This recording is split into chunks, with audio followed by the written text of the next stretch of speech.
Hello, Dungeon fans. It's Saturday night, which means it's X-Crawl. I'm the Lich, your host. Tonight's great because we have a brand new adventure for X-Crawl. It is Anaheim Crawl, set in Anaheim, California. And let's see here. It's level 4. We have some returning folks, and we have a newcomer, which is pretty cool. Let me start first. Okay, so it's level 4. Who's returning? Actually, no. Back up. So one cool thing, which I haven't really brought up before. I've kind of mentioned them before, but it seems like each one of these. This is the fourth one I've even read through and done. So we're all experiencing this together.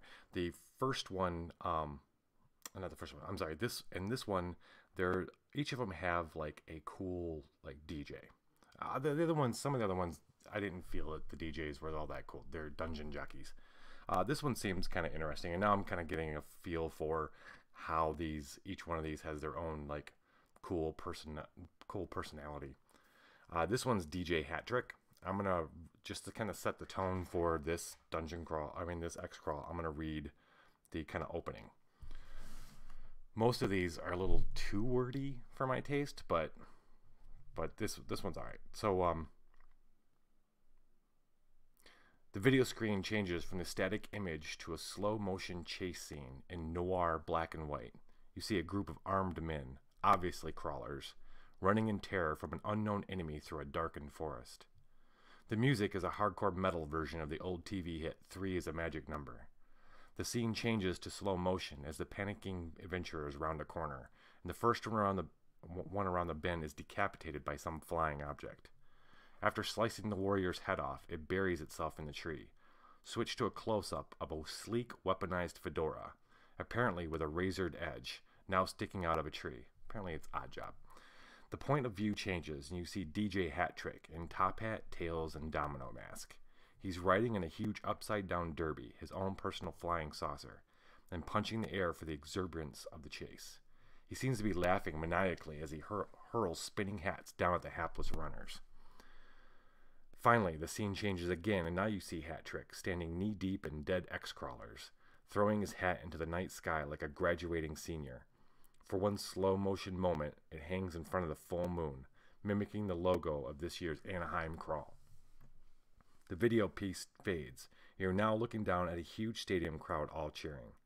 The camera pans to the podium, and you see DJ Hat Trick in the flesh, short and dapper and dressed in crisp, formal finery, approaching the old-fashioned microphone.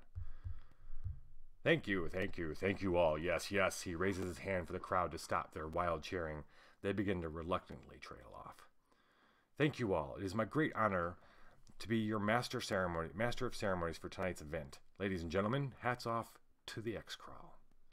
He takes his hat off. Magically, there is another one there automatically. This one, a Commodore's hat, which clashes comically with his black tuxedo and red-lined opera cape. Welcome to my humble dungeon. I do believe that this is going to be a night none of you shall ever forget. Well, at least not the survivors. Haha, I've got a million of them. I'm super excited about tonight's event. Let's introduce our first team. I've never given this team a name. It's a slightly... it's the same team. So, our favorites... Go on camera. Our favorites from the last couple have rejoined, most of them. Owlbear, the dwarf. The chaos aligned dwarf. He is back. He's 4th level now. Along the way, he's picked up a magic axe. This one he calls King Killer because it's a dwarf bane, and it's got a pretty hefty plus to it, which is pretty cool. That's about it. He's got a new axe. Then we've got Brick is returning. Now it's a cool story. Who's not returning is Sunburn, Tina Sunburn Gosling. She was the elf. She had been with us at least 2 other X crawls before this. But she just kind of ran out of steam. She couldn't make the spells anymore. She was forgetting lots of things. She burned a lot of luck. She developed a a relationship or like a huge crush on Brick. They and ended up there was a big will they or won't they out behind the scenes or in the social media, and it turns out that they were an item. He they She broke down after the last one, and because she made some big time serious mistakes. I think I think she actually shot Brick, and he shot him with an arrow, and he forgave her, and they got together, and then she decided to quit dungeon crawls, X crawls, and then he decided. If you remember, Brick was our guy who he's a thief who he liked getting in people's faces with double daggers. But he wasn't finding out. Finally, he admitted, and she got him to admit that wasn't working out that well for him. So he's actually really agile. So she got him trained with the bow, and so he's got a bow he calls Supernova after her. And he picked up a magic item as well. He's got a magic arrow that always returns to his quiver that does +1, but and then plus more to undead. It sets them on fire, kind of like a holy magic arrow of fire, of sun and fire. So that's Brick. So Brick is back. Looking forward to seeing. Looking forward to see how he does. We have the Beekeeper. He is now 4th level as well. Picked up a new spell, I believe. Did he pick up a new spell? Maybe he did not. No, he did. Dungeon Crawl Classics has a spell for creating your own staff, and he in the off season he created his own staff. He calls it Stinger. Because he's the Beekeeper, right? It's a +1, and he can turn it on and off like a light switch. It'll glow when he wants it to. It's crazy looking. It's like yellow and black striped, and at the top it's got this crazy stinger kind of coming off of it that'll glow. He does a fair amount of damage with it. He does basically +4 with it. Is it +3? Yeah. Okay. So hold on a second, I'm gonna get over to the chat screen. All right. So Beekeeper's back, awesome, and Untada, our cleric, is back. He is also level 4. And he picked up a new spell, Divine Symbol, which I didn't realize was as cool as it is. Basically, he can turn his Divine Symbol that he carries with him with his spell into a weapon. That's a pretty decent magic weapon. So he added that to his repertoire, but he's still the snake charming control guy. And this time he comes out and he's got a viper. He always does a snake charm before each event in order to enter in with a particular poisonous snake to carry with him. And this time he's got a viper wrapped around his neck, and he comes walking out and everybody goes nuts, and the snake comes up. He has the snake wave to the crowd. Grandstanding a bit. And then we got a new guy, Ivakadu. Another one name guy, Ivakadu. He's made a name for himself. He rose up really quick. This has ended up being an all-boy team at this time around. But he's an elf, lawful elf. He's got a cool thing about him where he likes being up and close and personal. He's got a long sword it's kind of like his signature weapon. His spell repertoire is kind of based around getting him as close to other people as the enemy as possible. He's got like invisibility and spider climb, and then he's got mirror image, so when he's there, or he can use that as a decoy while he gets up close. But he's known for his shtick is to get as close as possible to the bad guy and use his spells to help him do that. So we welcome Ivakadu. Looking forward to seeing how he does with this crew. That's the whole crew. There's 5 of them. This particular adventure, I haven't gone through all of it yet. I haven't digested all of it yet. But there's a lot to it. We're gonna do this like we've been doing the last one or two, focusing on just the just some of the cool encounters in each of these instead of playing it all out from one on from the first encounter on. The yes, and so we're gonna get to that in just a second. Looks like we got to do a sponsor break super quick. Our sponsor tonight is the new movie Turn, a Ghoul Story. Turn is a horror romantic comedy action movie about a small dungeon ghoul living in a lonely crypt. She takes a midnight carriage going anywhere. Catch it this Friday. Opening in theaters across the dungeon. Okay, so that's our looks like the characters our crawlers are all wearing shirts with the word turn on the back. I've been turned, it looks like, on the back of them, advertising the movie. Okay, so there are a couple areas before the one we're going to get to first. Just a note, if you're interested in learning more about the adventure itself, seems like it's kind of an interesting encounter with a dungeon hag. Wasn't big enough for me to want to do it here right now. Kind of skipped ahead to the one we're gonna do now tonight, which is called Weird Weird West. I feel like there was something else I wanted to show you guys. That's the map. This is the Anaheim crawl module. Same folks. Oh, let's do a shout out to. It's I'm pretty sure it's Brendan LaSalle. I think he's the writer of all the pretty much all the X-Crawl modules, and even the rule book. There's an X-Crawl rule book. There's some cool for those that want to know, there are some cool extra things about the X-Crawl rule set that I don't necessarily add into these things, specifically Mojo. Mojo is this kind of point pool that you can add to, and the party itself can draw from it to add to their die rolls and stuff like that.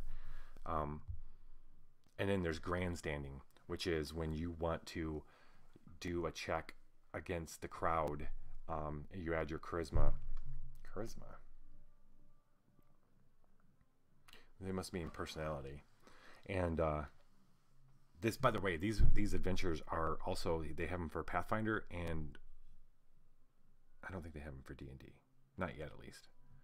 But yeah, so there's grandstanding, and I haven't figured out. I guess it gets you fame points, and fame points you can spend in some other way, and there's a whole bunch of cool stuff around the X-Crawl itself. Like you run a whole campaign being an X-Crawl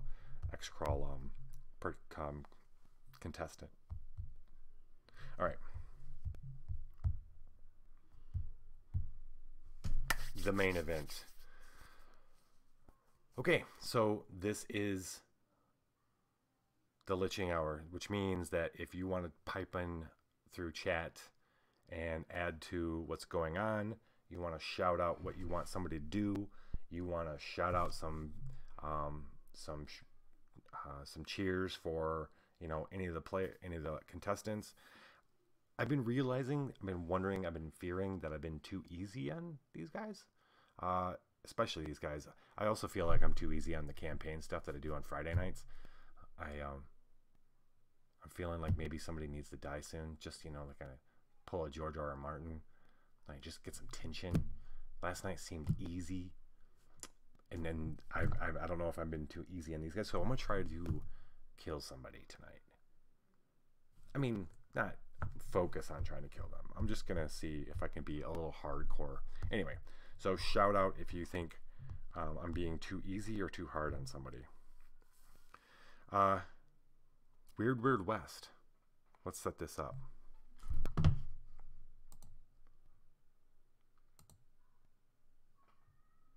The door opens to an arena room with full stadium seating. The room itself is a maze of elaborate machines that will look right at the home in a Victorian science fiction novel, i.e. steampunk. The room is loud with the clanking of machines and the occasional hiss of ventilating steam. In the center of the room is a giant cylinder more than 15 feet in diameter and 20 feet high, with various hoses and wires and tubes leading from the machines to the huge tube. Behind it is a 20-foot high stage, set to look like some sort of control room. On the center back wall is a bank of 7 levers, currently all in the up position. Standing before them is a balding human wearing complicated goggles and a lab coat over a checkered green suit in an antique style, complete with waistcoat and silver watch. I don't know what a waistcoat is, but a silver watch chain. As our party enters, he calls out, his voice booming from hidden speakers. "I have no peers present here. No man amongst you is fit to judge the mighty art that I have wrought."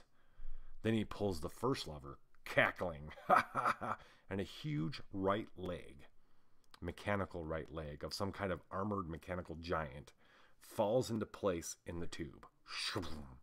The crowd cheers wildly. An air horn sound. And we're off. We are off. So here's the room as it stands. Each square is 10 feet. Our green is the party.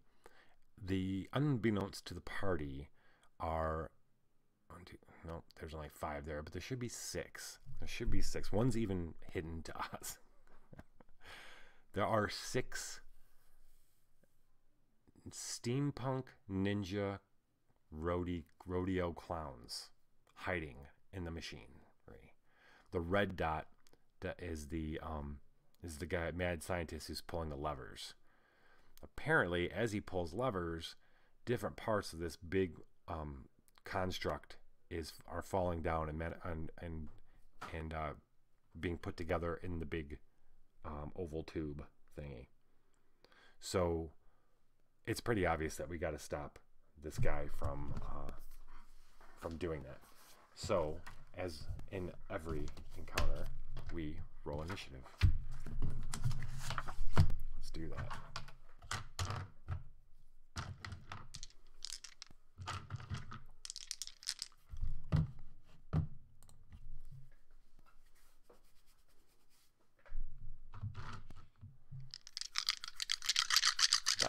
The die roll cam is always a little different every time, but I kind of like it like this right here.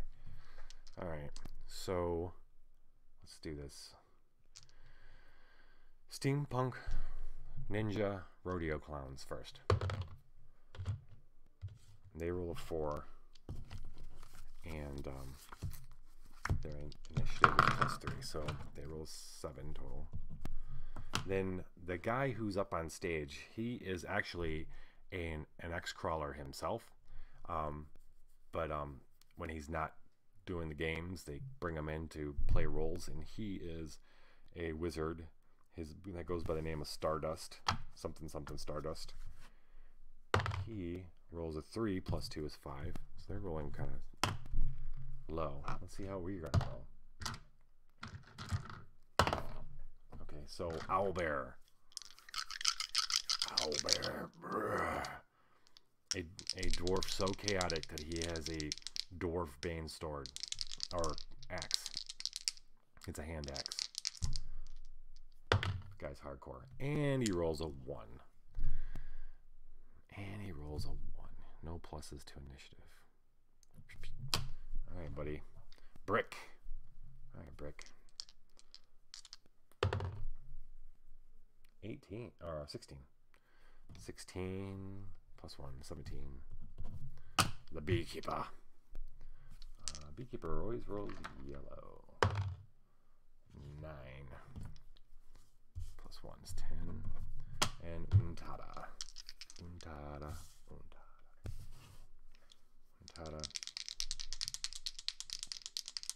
No pluses. He rolls a 12. That's good. Everybody else is going first, other than Owlbear. And our new guy, the elf, Ivacado. Initiative +1. And he rolls a 4. Okay. All right. So, Brick's going first. Okay. Brick, and then Untada, and then the beekeeper, and then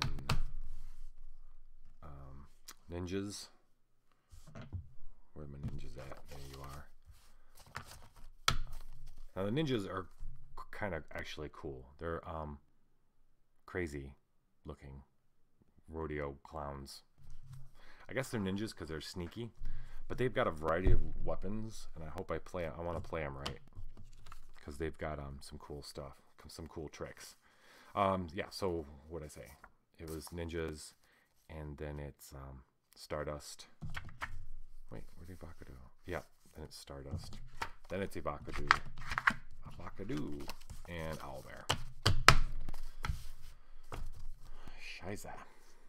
This is wait, no Shiza. I gotta be on team Monster. That's it. I gotta be hardcore. I'm gonna say though, there have been some fights that I've done where these guys pretty much almost bit it. Got pretty close. Okay, Brick. Brick's in a new mindset. Old Brick, the Brick we're all used to, he would have went running face, just trying to get to this guy as soon as possible. But now he's Mr. Ranged Brick, so he's gonna pull out his bow. He's got his bow ready. They walked into this room with their arms ready. That no one's walking around the X crawl with their shit sleeved. So yeah, I think he's gonna take aim at yeah, he's not gonna mess around. He's gonna let an arrow fly right at the arrow, his magic arrow, right at Sparkles. What's this guy's name? Stardust. We need a card for him. Stardust. Oh wait, no, I got it right here. Okay. Stardust. Before they match, the referees let him cast Magic Shield on himself, so he's got a little bit of a he's got a pretty good AC, and yeah, as we're about to find out, that also hampers the damage of non-magical projectiles. But this is a magical projectile. Nice. Okay, Brick. This might be pretty cool. This little arrow streaking through the air. He has a +4 on missile attacks. +4 is 18. This arrow flies through the air and hits like Stardust didn't even expect this kind of thing to happen. He did not expect to get hit. Let's see what kind of damage it does. It does, it's 1d6 +1, right?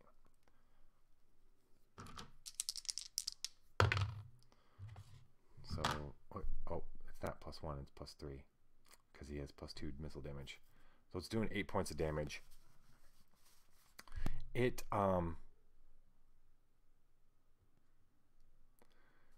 sinks itself into Stardust's leg, his thigh, and he screams out, "Oh, I'm not getting paid enough for this!" He screams. He's got a healthy set of hit points though, so he's gonna be all right for now. But I'll tell you what that just did. The arrow sinks itself into his leg. He goes, "Ah!" But as he looks down, it winks out, which is good for him, right? And it peers back in Brick's quiver, which puts it should be a huge target on Brick's back, right? Cool. Right out the gate. Untada. What you doing, bro? Okay. Untada's got the Viper's not going to help him much right now. He is a good, let's see, we are 10, 20, 30, 40, 50, 60, 70, 10, 20, 30, 40, 50, 60, 70, 80 feet from climbing up these stairs to get up close and personal with this guy. Ooh, but Untada is going to attempt the Lotus Stare. It's the range hits a spell, and the range is sight, whoever he can see. He's going to step forward and shout at Stardust and his eyes start going whoa, whoa, whoa. And let's see what happens. He's got a +6 in spell check. Oh, shiza. Wow, okay. So that's a 10. Yeah, his eyes don't do nothing. He steps forward, he yells, and he points, and Stardust kind of goes like that. And nothing happens. Untata plays it off, though. He's like, going down! And the crowd half believes him. Yeah, he wasn't trying to Lotus stare him or anything like that. That was embarrassing, but his disapproval range has moved from 1 to 2 to 1 to 3. I'll keep note of that. Okay. Beekeeper. Beekeeper is sending Bee Nasty, his familiar, racing towards, he's not going to get there right now, but the bee is racing towards him. It's going to take a couple rounds. And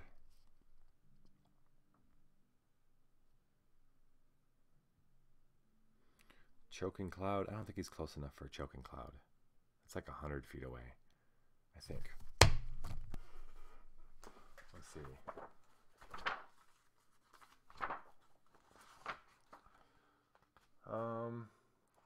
50 feet or more.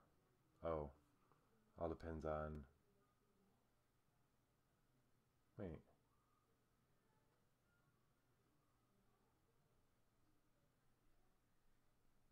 Wow.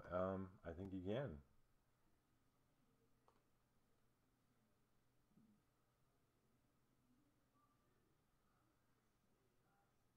Okay.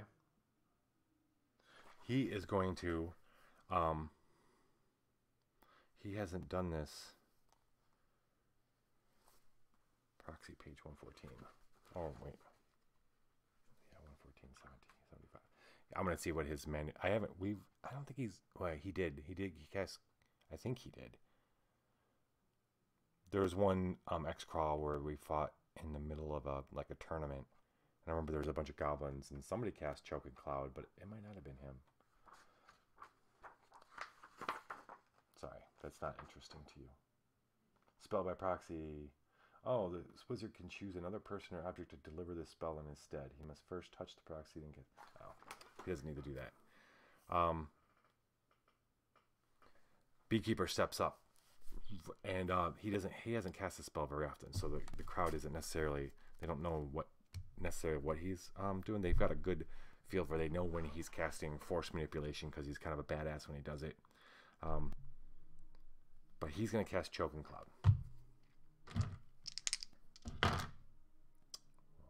Where's my yellow at? There you are. Okay. He's got a +5 spell check. Oh.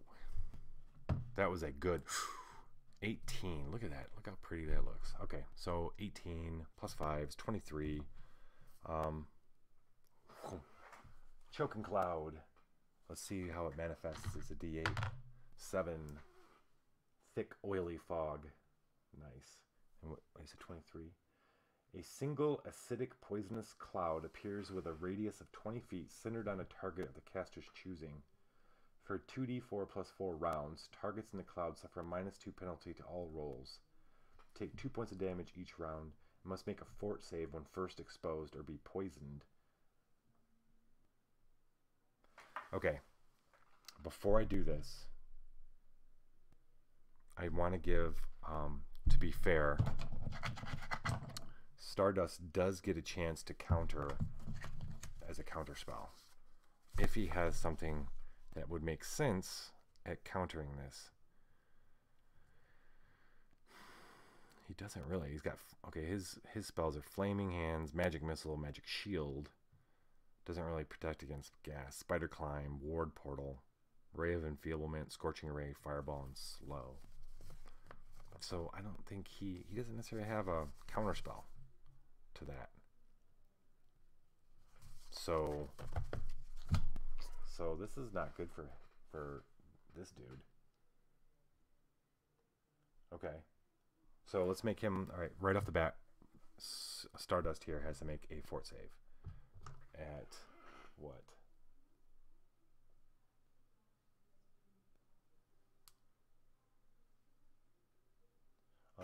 I guess the fort save is the beekeeper's roll, which is 23, which is not good. Let's see, Stardust. His fort is Fortitude. Fortitude is +4. So roll a 17, bro. He rolled a 12, so he did not make the fort save. So he is poisoned. 1d4 minus 1d4 agility. Minus 4 agility. Boy. Okay. And he is okay, let's record this. He is being poisoned.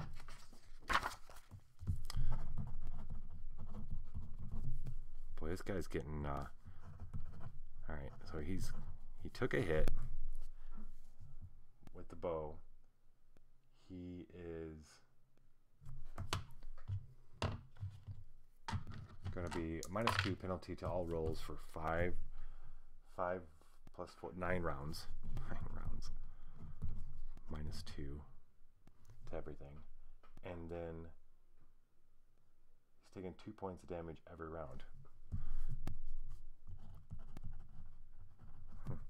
All right.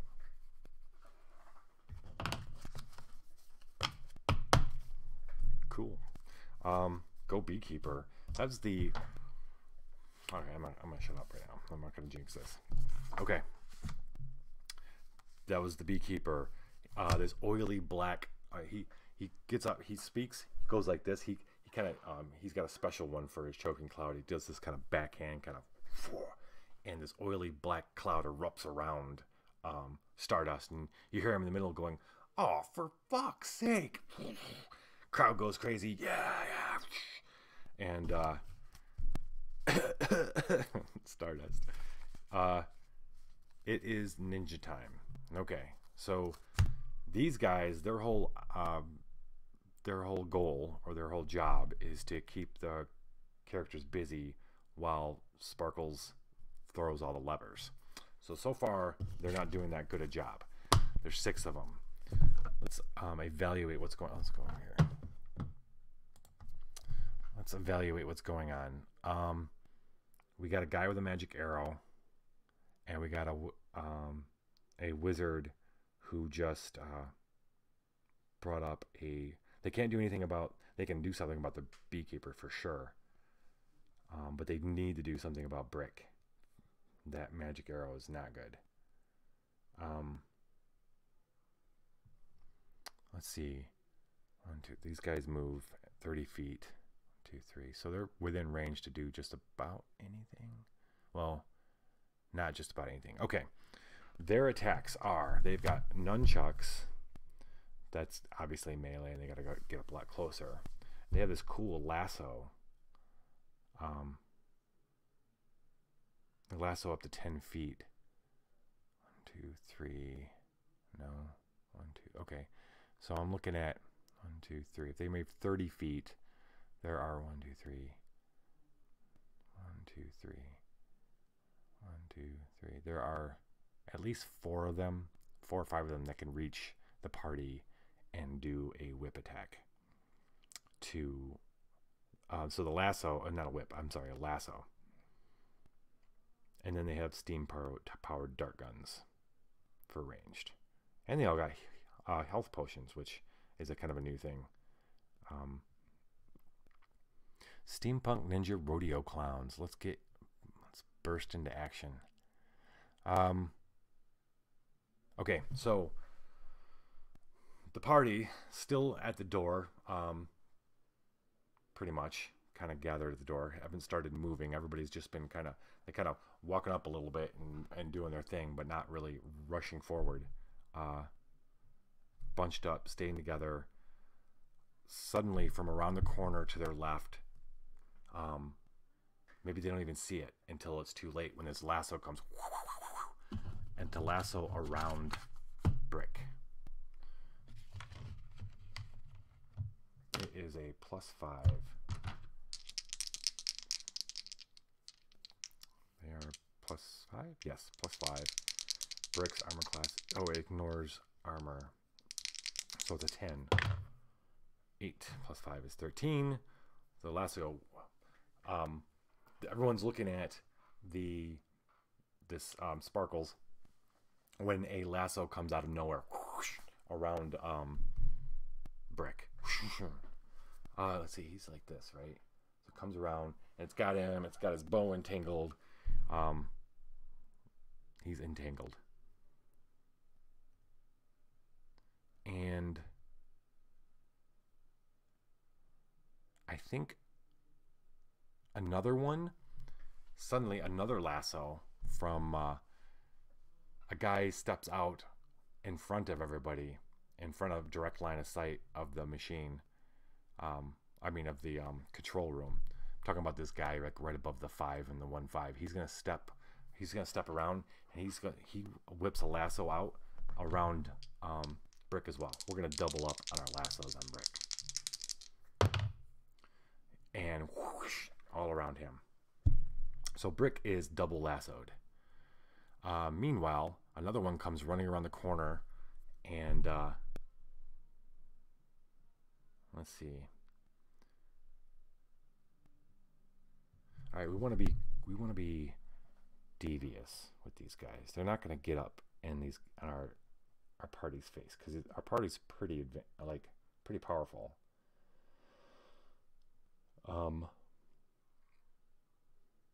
In fact, they get a sneak +4.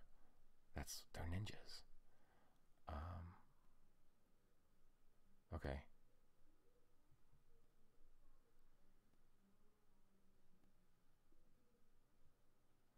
There's no backstabbing.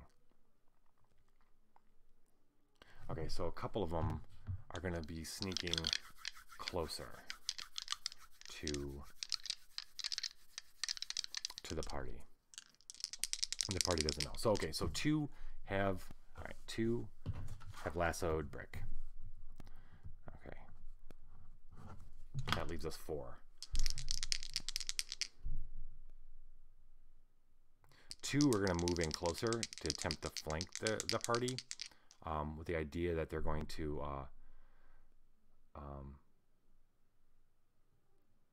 jump on either the beekeeper or Vakadu, whichever one, with the idea that they're going to definitely take out beekeeper, but they'll jump on a Vakadu if they have to. Anyway, so they're rolling. Let's see, it's going to be a versus kind of thing. Versus. How do you roll versus the whole party? I'm going to give them a set. Average intelligence is probably 12. So I'm going to give them a DC of 12, and they've got a +4 in sneak. I'll roll once for both of these guys. Did I say 12? And they're +4. Okay, so we got 2 that are coming around, that are sneaking around. Maybe one's on top of a machine. They've climbed up. He's on top. Another one's coming around the corner over here. That's where the other yellow one that's missing off here is. He's on top of a machine. The other one's the one on the far left.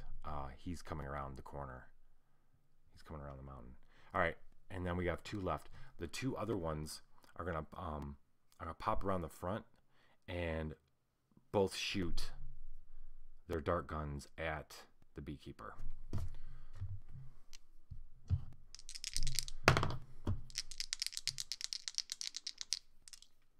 +5 range. The beekeeper armor class is 11. I'm gonna roll 2 dice for these guys. Wow. Whoops, that was a 1. All right, so the one guy fumbles. We'll do a 1d4. Your weapon comes loose in your hand. You quickly grab it, but your grip is disrupted. You take a -2 penalty on your next attack roll. Okay. All right. So he fumbles, and the other one just misses. The dart zooms past the beekeeper and embeds itself in the wall. You know what? They're firing into a group, so there is a chance. We'll do 50% chance it hits somebody else. 81. Yeah, propose the 10s. So, yeah, we're going to have it hit somebody. Who's the unlucky person? 1, 2, 3. There's 4 of them. We're going to make this random. Going around. Oh, what's the... All right. From the top, it's 1, 2, 3, 4. 1. All right. A steam-powered dart zings past, flies past the beekeeper, and lands right into Owlbear. Schlunk. It does 1d4 plus 1. 4 points of damage. Ah, God. But Owlbear just kind of grins. He goes, "Oh, yeah." He needed that. He wanted to get all mad, and that's how he starts getting mad, getting hit like a berserker. That'd be 29, Kevin. All right. Okay. So, yeah, that was the ninjas. Not a well. It was kind of good, right? They've got Brick all tied up. Basically, he gets a 1 die penalty on the die chain for his action die, -4 penalty to agility. He's got to get himself out of these, or somebody else does. Stardust. Stardust hurries and pulls down another lever, and what happens with that lever? The other leg comes falling from the ceiling in the cylinder. So there's now 2 legs to this big construct. He chokes. He's going to take his 2 points of damage from the cloud, which is following him as he goes to the next lever. All right, Evocador is up. Evocador. What will Evocador do? Wah wah. Evocador is going to do something. Something that he really likes is an opening move. He is going to cast invisibility. He's going to make himself invisible because he wants to race past these clowns and go right for Sparkles. Sparkle tits. Let's see how he rolls first. Then we'll get to what happens. All right, he's got a +5. He's going to roll an 18. That's good. So the mercurial effect for him casting invisibility whenever he casts it himself is terrible to behold. It's wind. Evocador starts chanting, and wind starts whipping, and he just with the wind, it's almost like he gets blown away by the wind because he just disappears. It's like the wind just blows him away. Everybody's quiet. Everybody loves that when they know the crowd starts looking for him. Where's he gonna go? He's gonna go right for which way is he going? The kids at home love watching him do that too. So what did we say? He rolled an 18. What does that mean?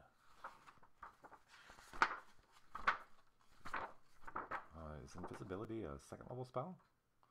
It is. Nice.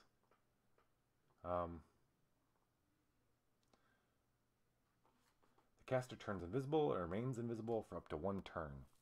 The spell remains as long as the caster does not attack another creature. Okay. Okay, cool.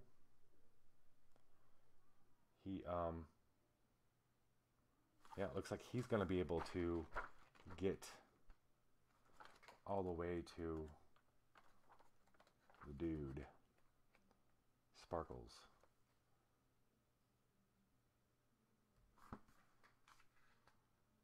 Yeah, for sure. He's out. We'll get back to Evocador. He starts running. We don't know which direction he went to. He moves at 30 feet per second. Per round, though, which means he could be anywhere. All right. 1, 2, 3. Yeah. All right. Owlbear. Happy. happy to be hurt.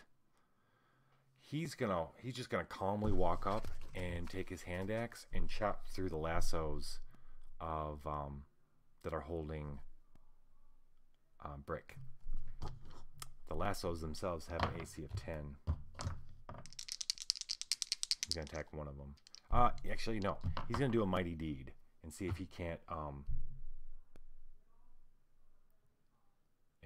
do some fancy footwork and get both of them in one swing. Maybe he kicks Brick a little bit, make him spin around so that both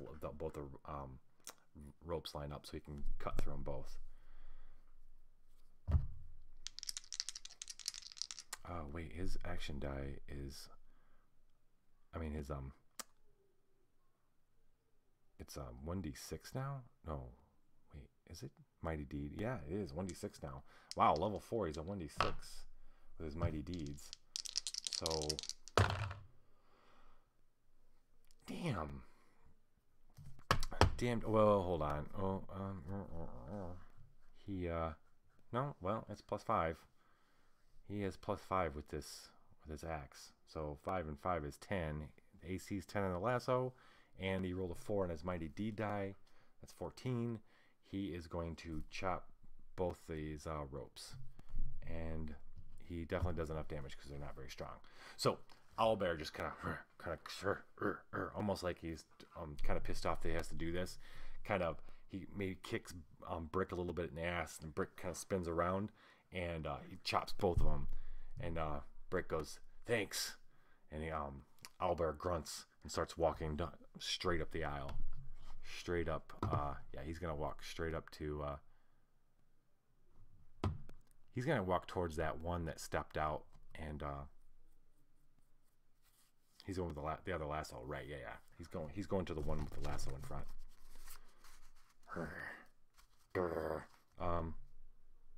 Okay, that was Owlbear was last. So we are in round 2. Round 2. Okay. Round 2. Fight. Brick. All right, Brick is free. Yeah. So the oily black cloud, he's not going to worry about it. He's slinging his arrow, taking a nice deep breath, and he's shooting at Stardust. Seems like if you got something working, why mess with it? Oh, hey, sorry. My poker face sucks. Look at that. Oh. All right. That's a crit. It is a crit. What crit table do you crit on, Burl? 2. Okay. So he crits on table 2. And he rolls a 1d14. He's right here. So let's find out what happens. He rolls a 4. Below to chest, staggers foe. You can make an immediate free attack.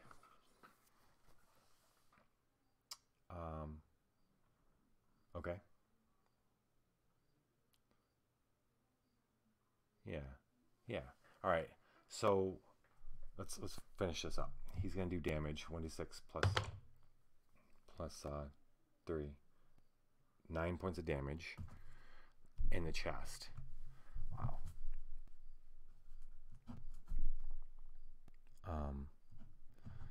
Stardust he staggers, hits the machines, the control panel, and then the arrow disappears and reappears back in Brick's thing, and he's in motion. He takes another quick one. Quick shot. Look at that. Brick is on. This is okay. We found Brick's groove, I think. I don't want to get too excited, but he didn't roll very good when he was trying to do his double weapon thing, but this is good. So 19, almost a crit. Doesn't need to be, because he's still going to be hurting this guy. So, whoops. Wow, another 9 points of damage. Hits him in the other side, and everybody hears Stardust go, "I'm not paid for this shit." And then, oh, let's see. He might take off now. because he is really low.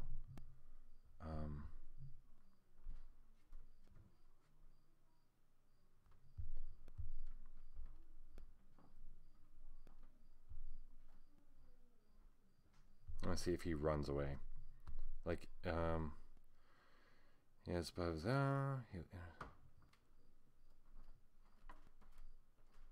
Oh, okay. Yeah.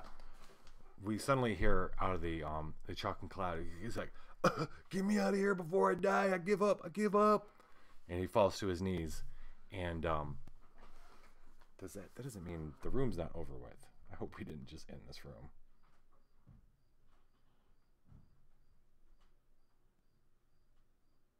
Oh, no, it doesn't, because, gotcha. Okay. It does not end the room, but it is a first hurdle, because the wizard's down. So Brick just took down the wizard. Shoom, shoom.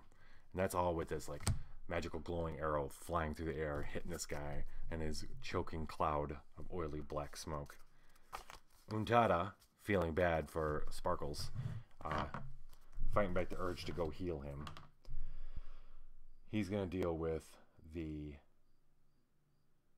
ninjas. Word of command. The one that was holding, he's going to look to his left at the one that's holding, was holding a lassoed Brick. And he's going to speak to him. He's going to tell him to stay. Stay. Oh, Untada, man. His spell checks are... Oh, okay. It's alright. He's got his +6. He's a level 4, so he's got a +6 to his spell checks. It gives him a 13 for word of command, which is just barely what he needs. Oh. VOC, there you are.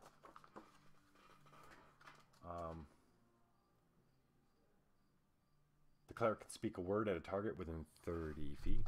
30 feet. 1, 2, oh yeah, for sure.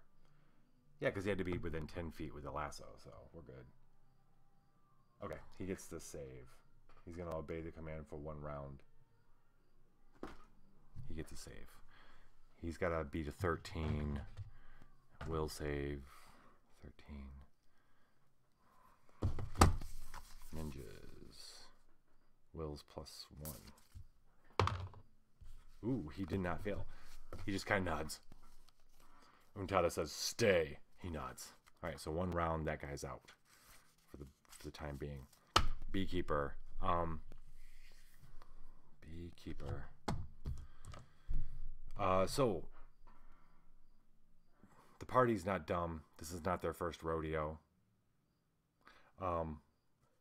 Since that guy surrendered, and very quietly and quickly, some staff people are running up. They see him running up and grabbing him and dragging him off stage. But since the sirens haven't gone off, that means they have not won the room yet. So they probably need to finish off these these ninjas before the room. That's the idea. So thinking that, the beekeeper, should he do his signature force manipulation move, or should he scare them?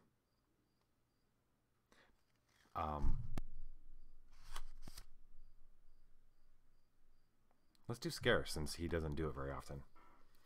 He looks at the one that's over here, the one over there. There's 2 that had stepped out and to shoot. He sees he's going to try to scare as many of them as he can to kind of disrupt them. He doesn't know what's going to happen next, but he has he figures someone's going to probably run for those levers. So, the beekeeper. 4. +5 is 9. He is not going to. He whips his arms out. He speaks something, and nothing happens. He's forgotten it. He's forgotten it, and the words escape him. The crowd gives him a break. They pretend they didn't see it. They love the Beekeeper. And it is the Steampunk Rodeo Ninja Clown's turn. Alright, so. Yes. One of them. Alright. Hurry. We had two that were flanking. We're going to give them. We're going to give them some bonuses to attack. Who are they going to attack? The dwarf is going to take too long to get to him. They know what's going to happen next. They see the guy surrender. That means most of them are going to be running to flip those levers. So a couple of them need to stay behind, especially those two that were sneaking up on the party. Okay, well, it's still the biggest ones are Brick and the Beekeeper. Vakadu is in the wind. They know that's a bad idea. A bad sign, but there's nothing they can do about it right now. But they can take care of the Beekeeper and Brick. So we are going to say that the two that were hiding are sneaking up and attacking the Beekeeper with their nunchucko, right? Suddenly come out of nowhere with nunchucks. Sounds like a good title for a book. They came out of nowhere with nunchucks. Out of nowhere with nunchucks. Nunchucko. Right. Nunchucks? What do you guys think? Steam-powered dart guns? Lasso? Do we lasso the Beekeeper? I think since they snuck up on him, that it'd be more fun if all of a sudden they came out of nowhere swinging nunchucks at him. So that's what's going to happen. I'm going to give them, because they passed their sneak check on him. I'm going to give them an extra a bump on the die chain. So they're going to roll a 1d24.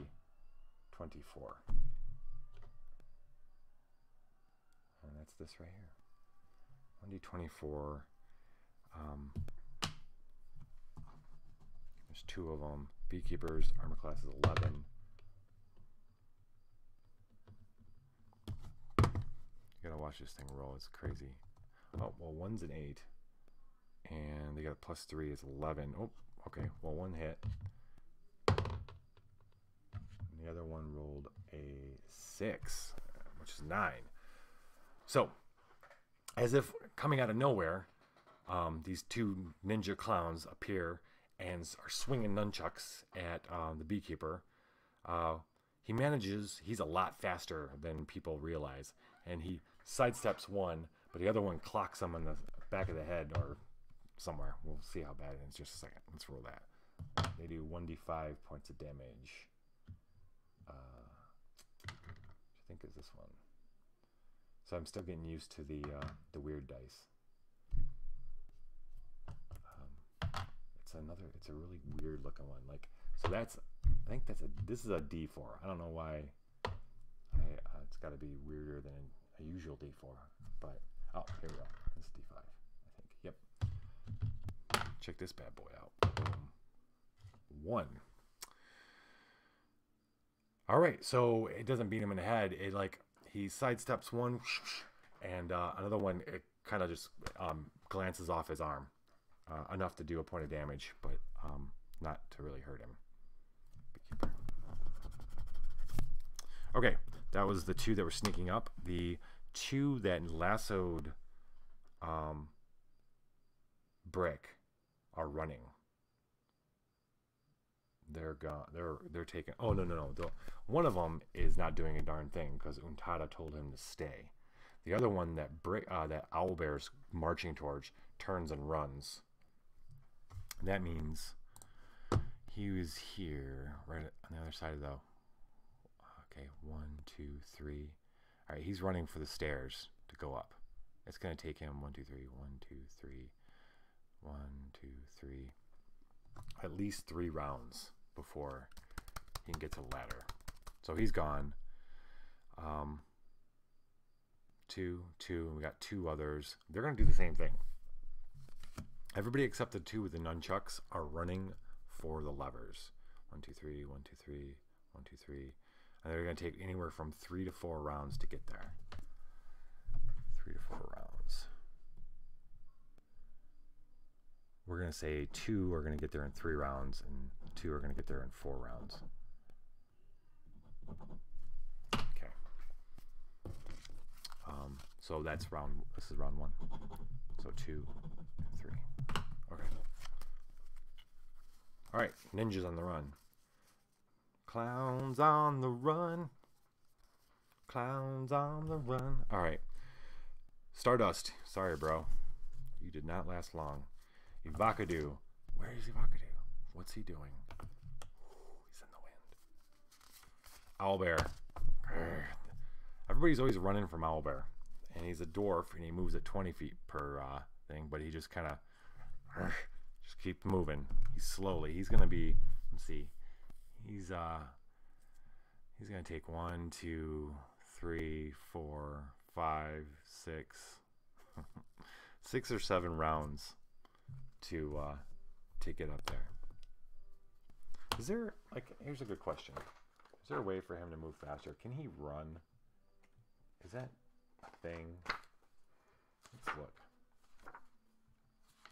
It'd be a lot better if, I mean, 20 is such a, like, he really counts on, you know what he needs? He needs a buddy that brings people close to him. Here we go. Let's see if there's a combat maneuver for some sort of falling, firing, catching fire.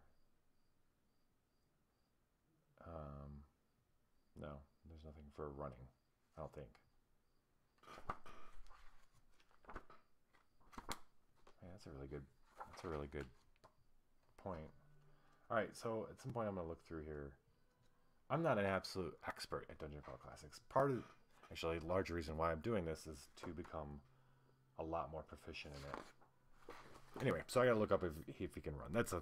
I will table that for now. But Owlbear is moving towards the control room through the machinery. Brick.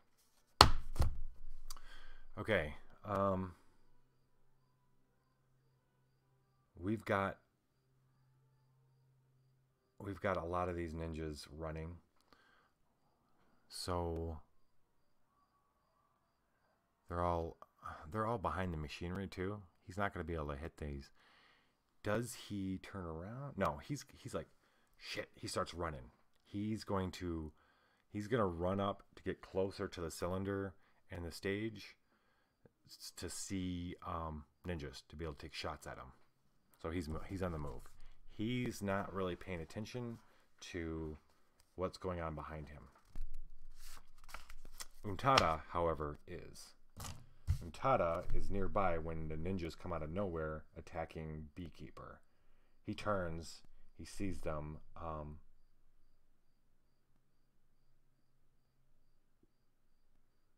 They're close. They're close, which means he can throw a snake at one.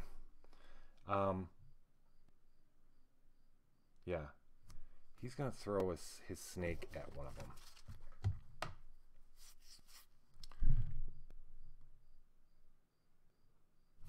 We're going to roll it like it's a weapon. These guys' armor class is 15. Does he want to do that, or does he want to... Yeah. He's going to throw a snake at him. We'll count it as a ranged roll. It's a 9. He, I don't think he's got any pluses in agility. He doesn't. So this is what happens. He throws the snake with the intent that it was going to, land on one of these, but it doesn't land, and it actually lands on the ground. But it is going to still... I'm going to make it so it's not this round, but the next round the snake's going to attack one of these clowns because it's right there at their feet. Beekeeper. Alright, what can Beekeeper do right away? He's got this guy's up in his face. He's casting Magic Shield. That's his first thought. Magic Shield. Boom.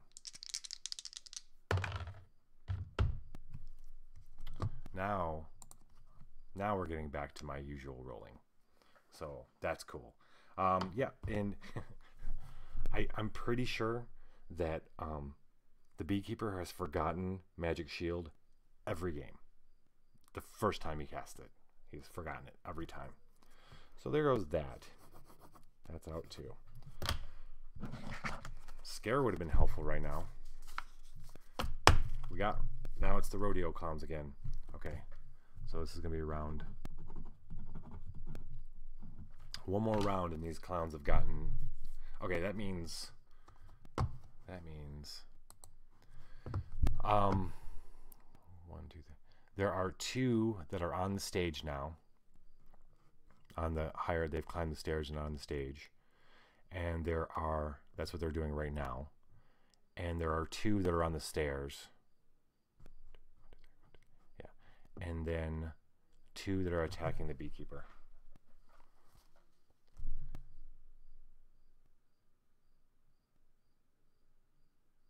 What's the range on their steam-powered guns? I guess it's pretty good range, right? 1, 2, 3. Okay. Now, Brick, I was going to say maybe the ones that are running up the stage can take a shot at Brick.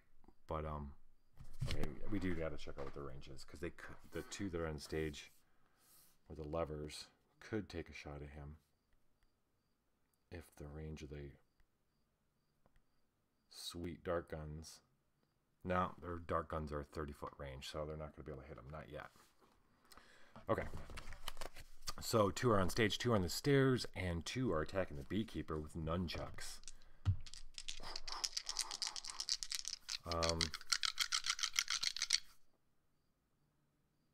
Yeah, nunchucks, +3. Beekeeper, they're back to rolling the d20s. 11. 3 is 11, 9, or 8, 3 and 8, and 3 and 9 is 12. So 2 hits. 2 hits at 1d5. 1 is a 5. And the other is a 5. The Beekeeper quickly tries to cast Magic Shield and fails. And because of his hesitation, he's hit by 2 sticks. Hit pretty hard too for 10 points of damage. The Bee Nasty, comes racing back. Bee Nasty is going to be back in the mix in just a second.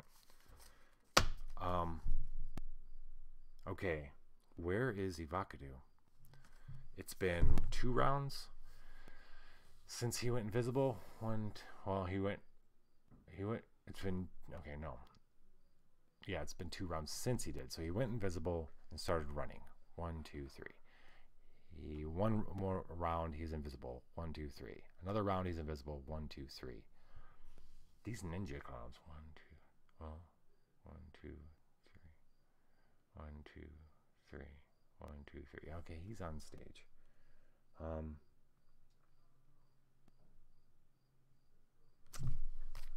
Okay, we're gonna give him.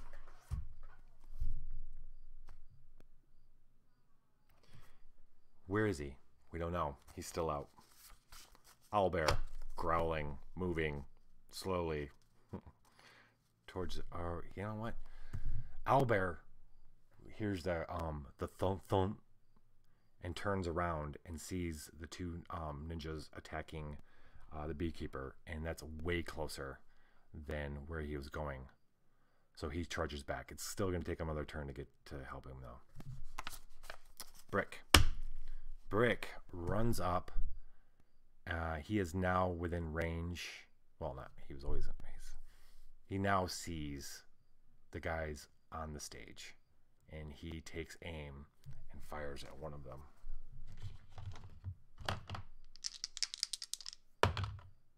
With an 18, damn. So he definitely hits one of these guys for 6, 9 points of damage. Wow, this is definitely his thing. At least right now it is. Okay, so a arrow comes flying up and buries itself in one of the ninjas on stage, and he hits the wall. But he's really close. Like his next turn, he's going to be pulling one of the levers. Untada Alright, Untada's snake is going to take a bite at one of these clowns. 11. But the clown dances out of the way. Or maybe doesn't even notice him.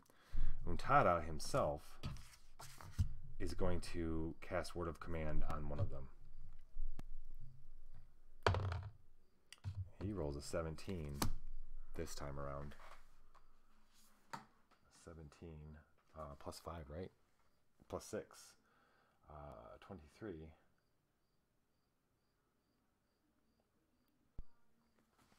Okay, so he's got a 23. This guy's got to beat a save of 23.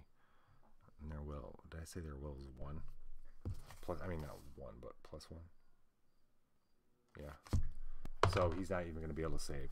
So Untada can combine, because he rolled so well, he can combine one word with another word and tell him to do something simple.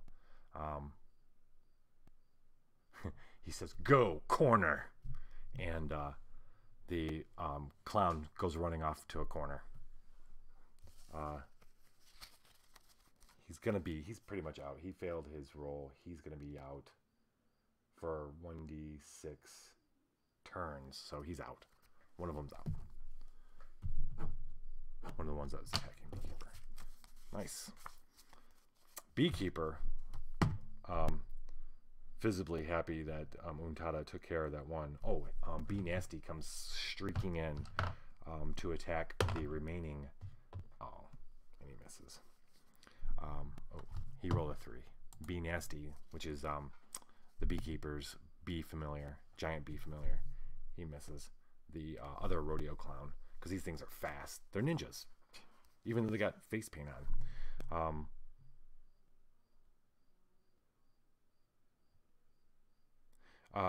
Right. So, what are you doing, Beekeeper?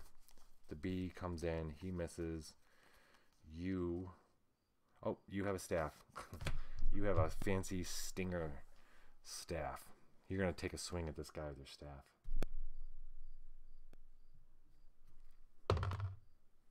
Nine plus 1 is 10. And you miss that sneaky clown. And now it's the clown's turn. The clown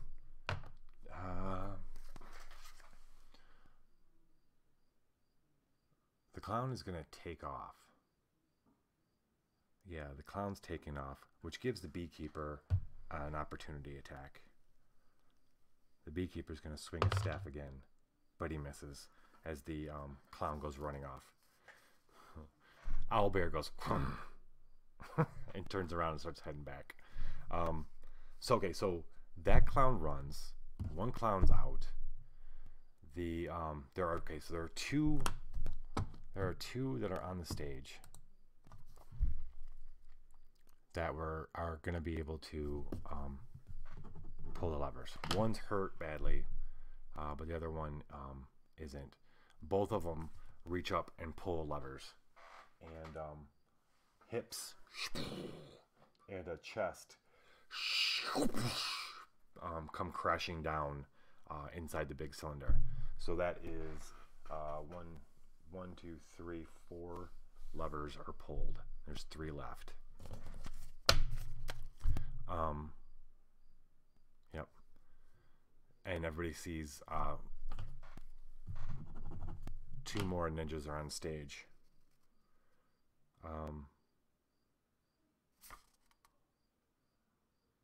2 more ninjas are on stage. They're racing towards the levers. They're almost there. One ran away on the ground floor. Yeah. Am I missing one? Yeah, he's run. 4 on the stage. Okay, good. All right. Ivakadu. We almost forgot he was around, but suddenly he just appears in front of the wounded clown. Actually, let's roll. See how Ivakadu is going to be attacking this guy with his oh, nice. Really nice. Okay. And 6, 7. Okay. So we forgot Ivakadu's over. Well, we didn't forget, but where is he? Well, all of a sudden he appears with his sword through the chest of one of the ninjas. And then the one that just pulled one of the levers, coughs, and you hear just a honk, and it slides off his sword, and Ivakadu looks at the other one. Owlbear, trudging towards the stage. Brick lines up a shot to shoot the other one that just pulled a lever. The other ninja.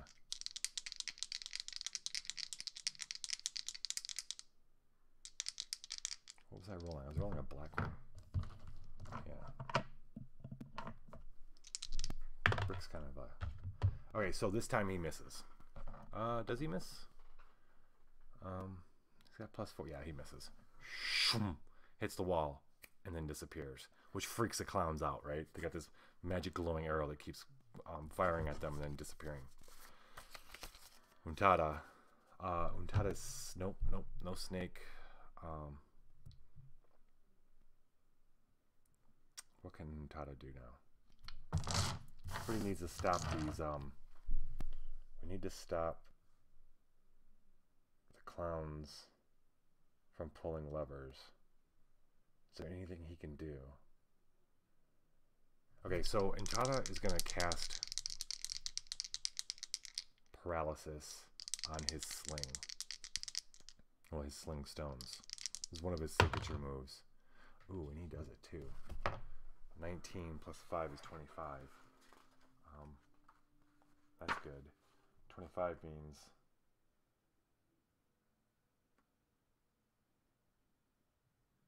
Whoa. Shit. This is awesome. Oh, get this. Wow, he rolled so good. Yeah.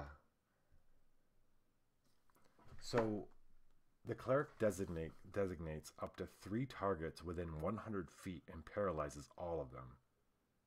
Any creature of 4 hit die or less is automatically paralyzed. Creatures of 5 hit dice or more receive a will save. Are these guys technically? What are these guys? Okay. Consult these guys are 3d6, so they get a save. Yeah.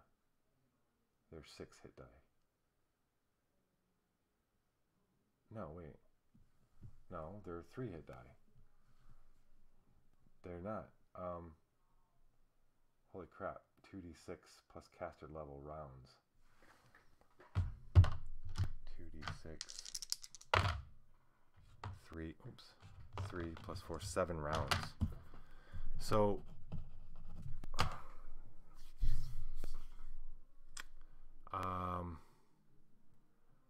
1, 2, 3, 4, 5, 6, 7, 8, 9. They are within 100 feet away.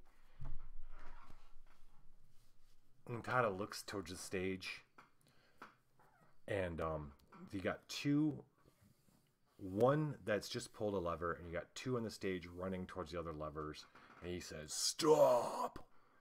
And even the crowd feels it, and the whole stadium stops, and watches as these clowns just kind of in mid run and then fall on the ground, paralyzed.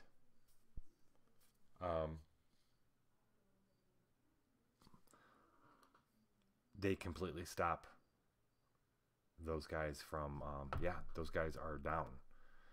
Holy moly, that was cool.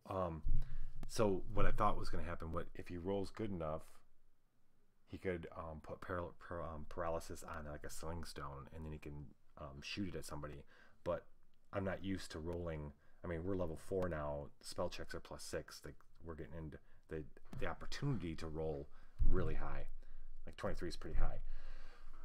Awesome. So the thing is, the whole thing right now is about getting those levers pulled. There were 2 levers left. There's 1 ninja left. But I don't think he's gonna even... He's not a hero. I think this ends the room. I don't think these guys are even gonna have to fight the mechanical beast at all. So there's that. Now, anybody watching, do you want them to fight the steampunk robot? because that's what's going to happen. So the other two levers get pulled, the robot is completed, and then the team's going to have to fight the robot. Should we do it anyway and see what happens? Let's do it anyway. So the ninjas freeze, they fall, and okay, this is where we learn of what kind of elf Ivakadu is, right? He sees the elves fall. I mean, not the elves, the ninjas fall. They look at the air horns. Do the air horns go off? Yeah, the air horns, the saying the room's over, go off, but Ivakadu grabs both of the other ones and slams them down, and then the air horns cut off as the head and the right left arm. Wait, okay, so we were behind one. Yeah. The arms and head rock down, and the head comes down. It's got a huge cowboy hat on. So it's a big steampunk golem with a cowboy hat on, and the cylinder rises up quickly, and the crowd goes, oh, yeah! Everybody goes crazy, and the comes over the loudspeaker saying, "Room still in session. Room still in session," and everybody clears out. And some people had come in to drag we see one of the ninjas go running off. Oh, the other ones are getting dragged. No one wants to go in there just yet because the robot is about to go nuts on everybody. So Ivakadu is quite the glory hound, and he's feeling it. So our party now has to face this, thanks to Ivakadu, this steampunk robot. Let's re-roll initiative. Steampunk robots. What color die do they roll? This feels like a steampunk robot. He's got +3. 15 is 18. 18. Owlbear. 10. Guess who is the closest to the steampunk robot? If you guessed owlbear, you are correct. And he rolled a 10. Brick. 1. Okay. We know where you stand. Beekeeper. Actually, Brick's pretty close to him, too. 4. Untada. 6. I don't even worry about the pluses. And Ivakadu. Mr. Awesome. 17. Wait a minute. Ivakadu +1, he's at 18. His agility, I think, is better than the steampunk robot, so he is going to be going first, which is good because he got us into this mess. So Ivakadu, steampunk robot, owlbear, Untada, beekeeper, brick. Boss battle, boss battle. All right. What are you going to do, Ivakadu, Mr. Man? How do you beat up this steampunk robot? Okay. Yeah, I like that. He's just going to have to use a sword.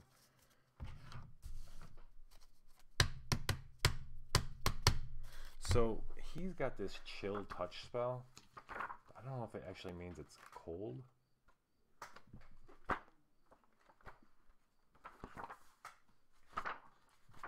Chill touch. Chill touch of the dead.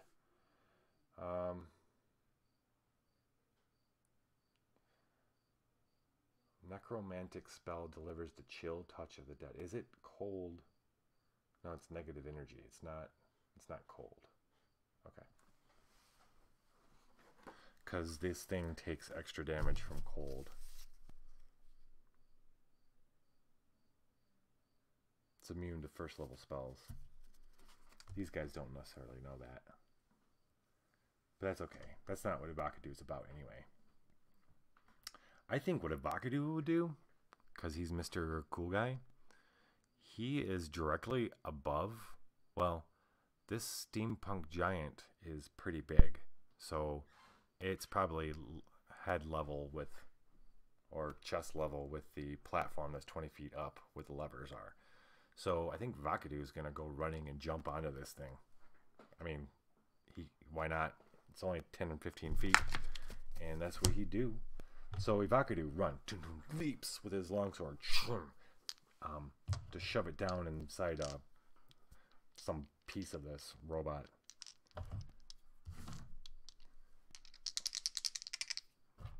Now is the time where we use like mojo points or something to really beef it up. Vakadu is cool. He needs his own die. I think Vakadu is a purple guy for sure. Ooh, translucent purple guy. Okay, Mr. Vakadu, +3. +3 is 14. The robot has an armor class of 19 +5 damage reduction. This is going to be a crazy fight. Vakadu might just screw these guys up big time. So he comes screaming, ah! And he hits the robot and bounces off and falls to the ground on his feet, but he falls to the ground. The robot turns down and looks at him and slams his fist down onto him. Steampunk robot. Whoa. Wow. And it fumbles. I still gotta figure out if your weapon comes loose in your hand, you quickly grab it. Yeah. Yes. So it goes to slam, but Vakadu dances out of the way. The crowd goes crazy. Vakadu, he's pretty cool. They're really happy that he's on the same team as the beekeeper. This is like best of the best right now. Yeah, so he scampers away, and Steampunk Robot has failed to hit him. Owlbear, he's close enough, comes screaming up and swinging at the swinging King Killer at the robot. Oh yeah, he is going to attempt a mighty something or other, mighty deed of some sort, something great, something.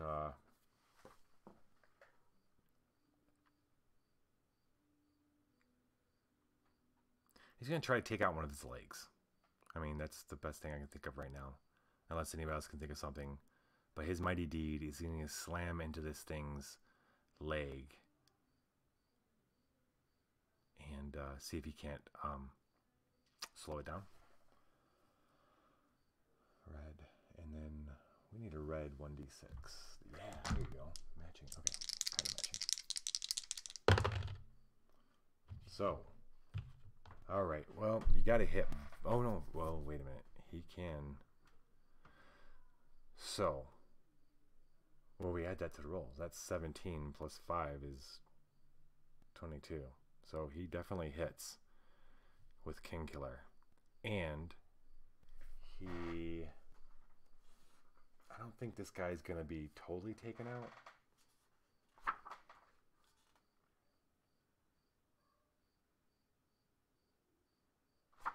I don't think, yeah, because the guy's too big. Let's see what kind of damage he does. Damage is 1d6 plus 5.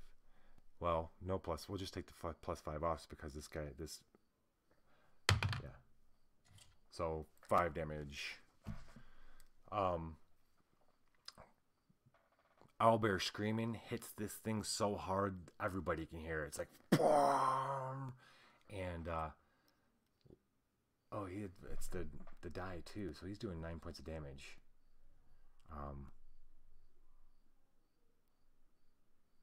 let's see, what's a good idea for his mighty deed? So he's going to try to lame this guy, but the robot's too big for that to actually happen.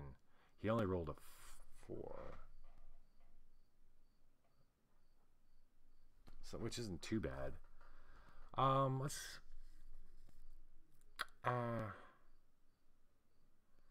yeah, let's slow down the robot for a turn. Let's say the robot's not moving for a round. All right, he's got to stay in place for 1 round. Owlbear kept him there. Owlbear is going to follow up though with a shield bash. So anyway, hold on. Let's put this down here. This thing's got some great hit points, so it's going to be tough. Yeah, definitely a boss battle. So 9, and it stays. 9 and it stays. And then Owlbear follows this up with a shield bash.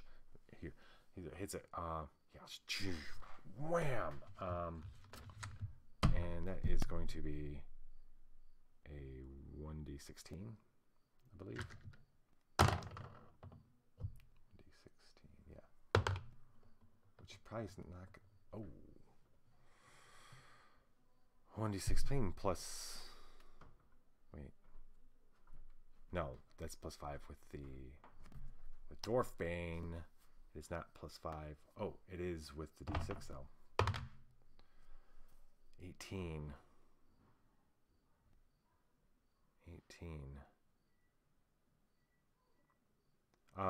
He ain't gonna do any damage with this. I don't know why he's even trying with the shield bash. Sprung. We'll say he hits, but he ain't doing any damage. Just got minus 5 damage for damage reduction. So, good job, Owlbear. Untada. Snakes aren't gonna hurt a giant steampunk robot.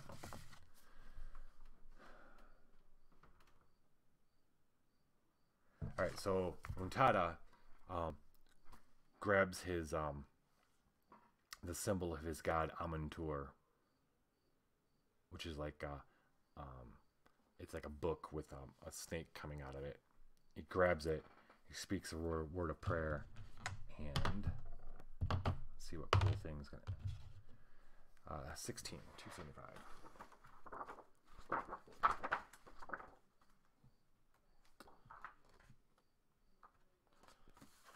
I said 16, yeah. For a duration of 2d6 plus caster level rounds, the cleric can attack with his holy symbol as if it were a magic weapon of +1 enchantment. It deals 1d10 plus 1 damage with an additional +2 damage bonus against unholy creatures. I don't think this counts as unholy, but that's cool. So he's 2d6 rounds. 3 plus 4, 7 rounds. 7 rounds. It's plus. Okay, let's do this. 7 rounds.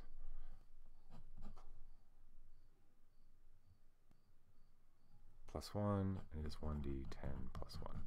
So that's what I was saying. The damage is what has impressed me. 1d10. It's way better than a staff or something like that. All right, Untada. Untada does that. He is now charged up, ready to rock and roll. Beekeeper.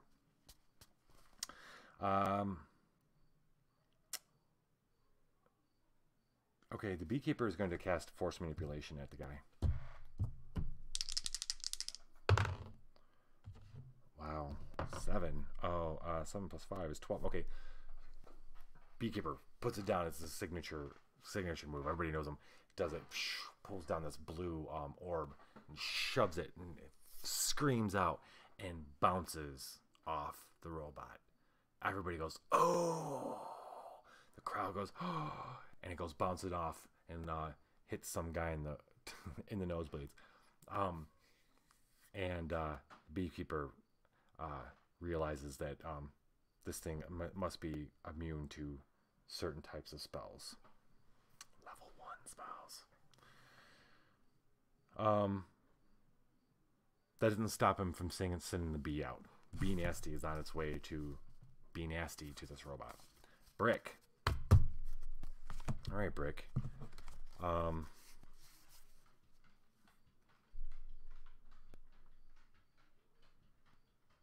So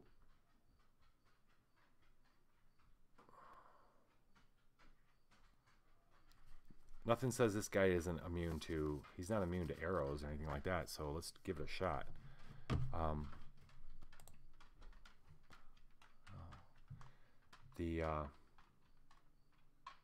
Okay, so he's going to. Where's he at? He's like right in front of this thing. So his longbow isn't really going to be. Should we go 2 daggers with brick? He's going to run back and give himself some room for his longbow. He's going to head back towards the door, set himself up for a shot, and take it.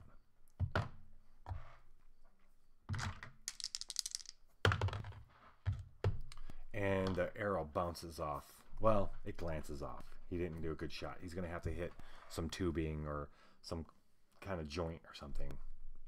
He only rolled a 15. So he misses.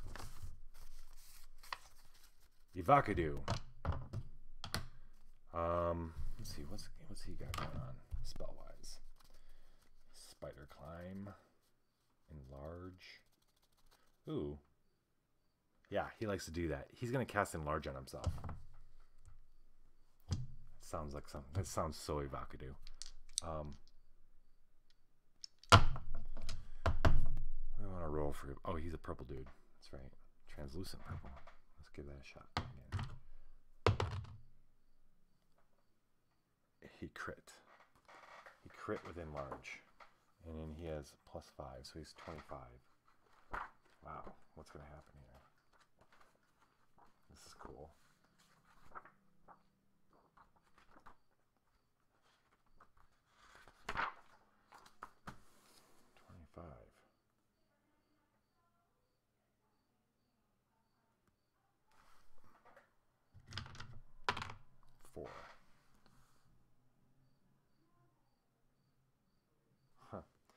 The target triples in size. A normal man becomes giant size with this result, receiving a +6 to attacks, damage, and AC. In addition, the target receives +20 hit points. Wow. Okay, so this got cool. Untada grows to be as big as the robot. Everybody goes crazy. I go crazy. This is awesome. So he's like huge, +20 hit points. Where's my notes? Okay, so +6, and his +6 on everything. AC, damage. Okay.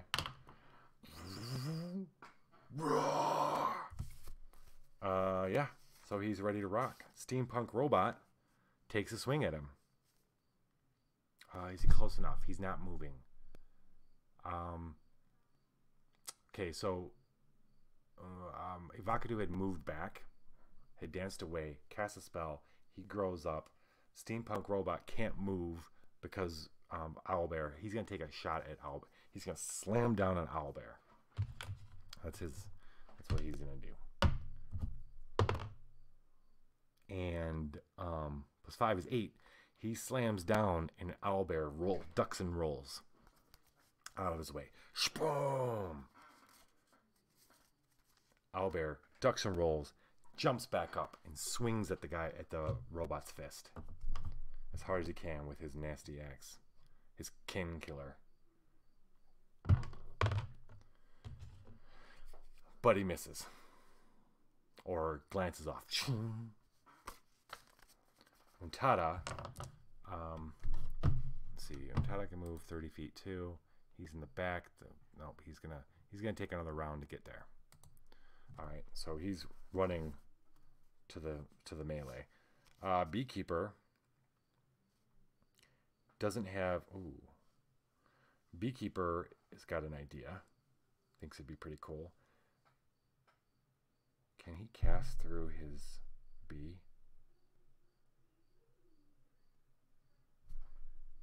I don't think he can. That would have been cool. What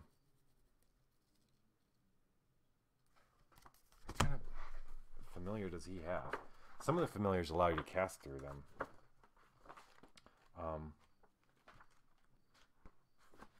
You know what? He's gonna do it. We're gonna do that because this will be fun. So Beekeeper, it's not going to happen this round. It's going to happen next round. He sends his bee straight toward... Wait, no. The bee was already heading towards the robot. Okay, the bee's within range. The bee... no, he's got it. Okay, I can't. This is too much. He's going to have to touch the bee and then have the bee go over there. So Beekeeper's just going to run towards the melee. He's running towards the melee as well. He'll get there in a round. Brick. Takes the shot. Misses. The magic arrow keeps flying by. Evocadoo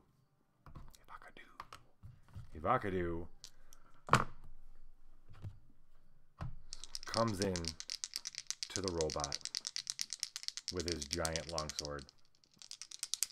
He's going all Jaeger on him. Whoops. No.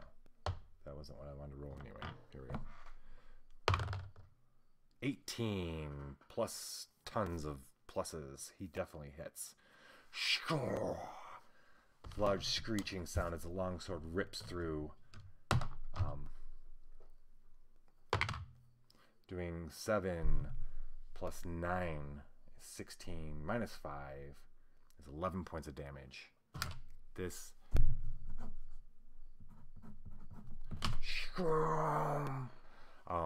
screeches through, rips stuff out of the robot. The robot swings around. I know I keep saying this, but the crowd is going quite nuts. Steampunk robot looks around the crowd, swings up its arms, goes roar, roar, looks around like as if to say, I'm not hurt, and now I have a real challenge, and that gets the crowd going even more. Why?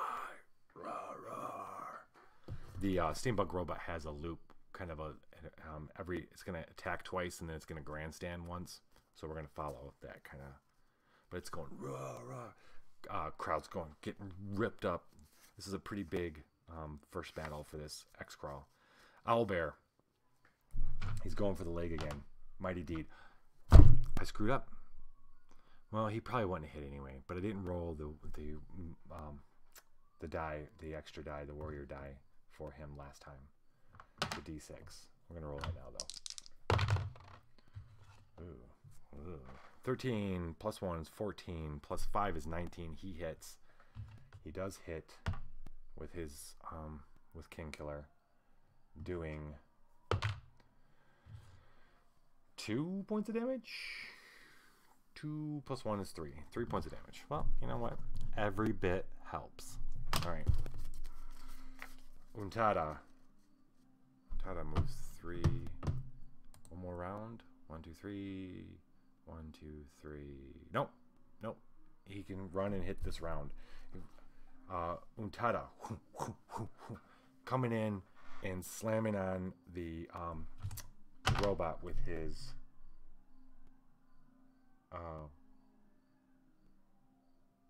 holy symbol. Yeah. All right.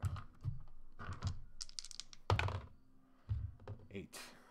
8, 8, 8, 8, 8, 8, 8, 8. No, he misses. Right? Yeah, because it only gets +1 on it. He misses. Or, yeah, he misses. Beekeeper. Beekeeper is in range. No, he's not. Next round. Brick. Another shot. 18. Brick hits this time with his magic arrow. 1d6 plus 1. 5 plus 1. Oh, I'm sorry.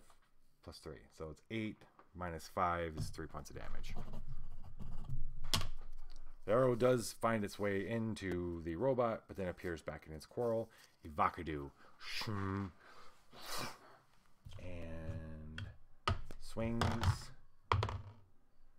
14 plus 9 is 22. He definitely hits.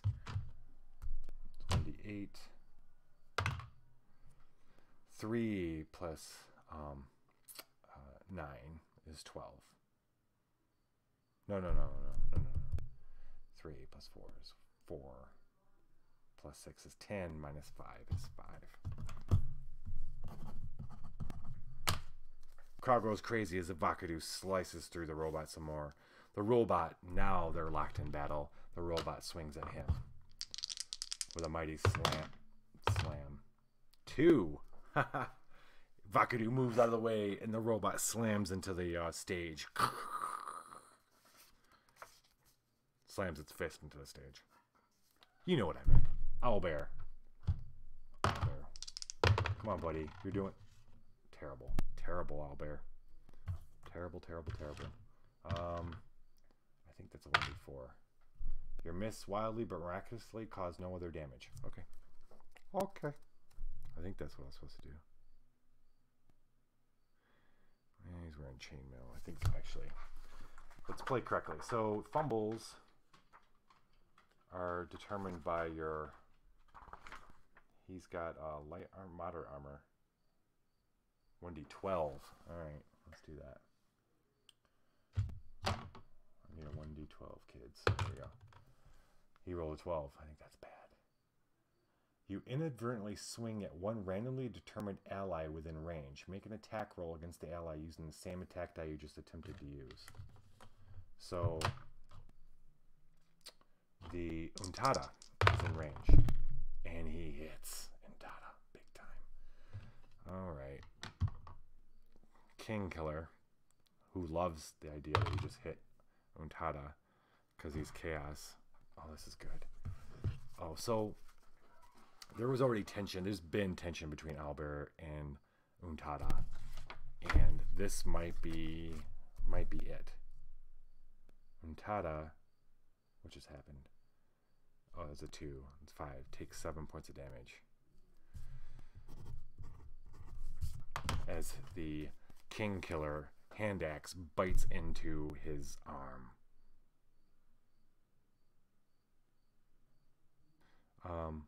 Chest, like right here. He's like, because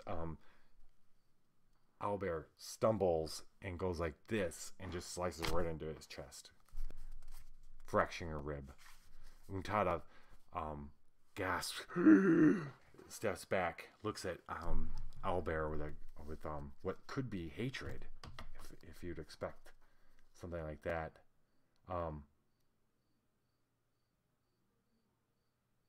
He's hurt, but he's gonna attempt to heal himself. That would make sense. Yeah, lay on hands himself. Ooh, 7 and 6 is 13. Who just barely made it. Same as 2 dice. 2d8. 9 points of damage. Okay, so he's back up. But he gives Owlbear a look like this is not over.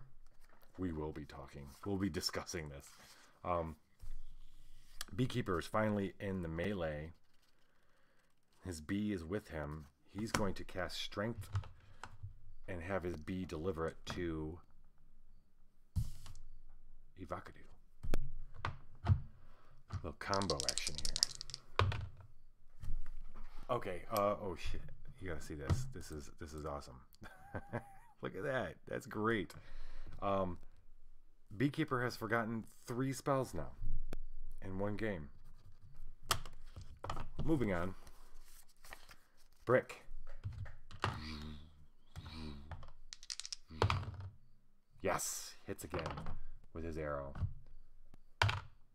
Doing that's the minus 5. Doing 1 point of damage. Is that what he's going to be doing? 1, 2. Oh no, doing 3 points of damage. All right, Ivakadu. Let's do this. Where's my purple die? What did I do with you? Why have you disappeared? Oh, there you go. Oh shoot. Well, that's 6 plus. That's 17, which is not enough to hit this thing. So he swings, and it moves, and he hits the stage too. Crash. Crash. Steampunk robot takes another slamming fist at Ivakadu. I have a feeling this time it's going to connect. 8 a special die I was rolling for him. He doesn't. Wow, this guy has been rolling really, really bad. And that's awesome. Owlbear smashes yet again. The whole stage crawls with the levers and it falls. Owlbear, snarling at Untada, swings at the robot.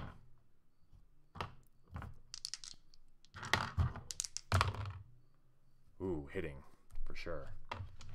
Hitting this time. 1d6. That was a +3. Boo. Wait, hold on. Doing 4 points of damage.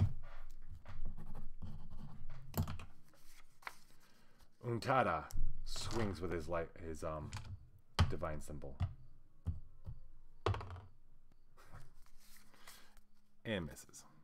And finally the beekeeper, embarrassed beyond belief, decides to join in the melee and just hit this robot with his staff. Stinger. Where's my yellow? You can't, not every game can be. Wow. He actually connects really well with it. He's got to do a lot of damage though to make this count. 2 and 4 is 6. He's only doing 1 point of damage. But he does connect. There is a ping as he knocks off a tube and a pss as it disconnects. Brick. He's flinging this arrow as fast as he can.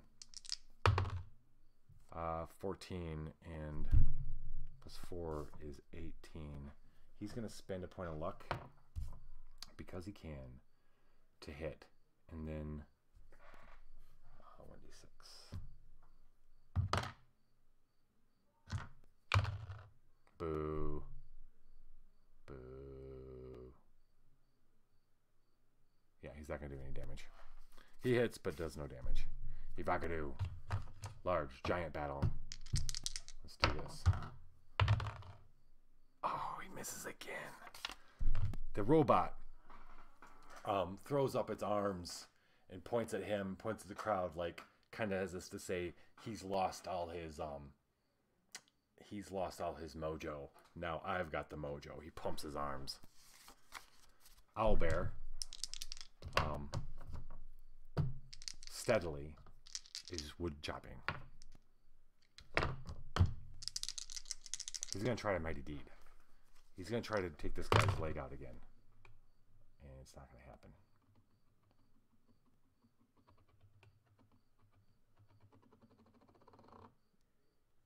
Okay.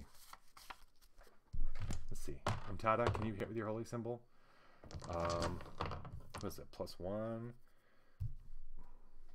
He's got strength ain't that great, so he does not hit. Beekeeper with his staff misses.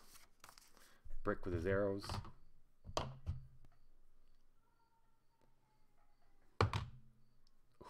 Arrow misses. Ivakadu. Come on, dude. End this. End this. Now. End this now. So Ivakadu is hitting him for well, it's +6, right? So 9. It's 20. He hits him. Okay. He hit him. Yes. 3, 4, 6 is 10. -5 is 5. He slams into this thing's chest, staggers it a little bit. Not enough to actually cause any damage, just for fun. And the robot primes up a fist and slams it right at it, aiming for his chest. There's no way he's going to miss this time. And he does. Ivakadu has proven to be way too agile for this robot.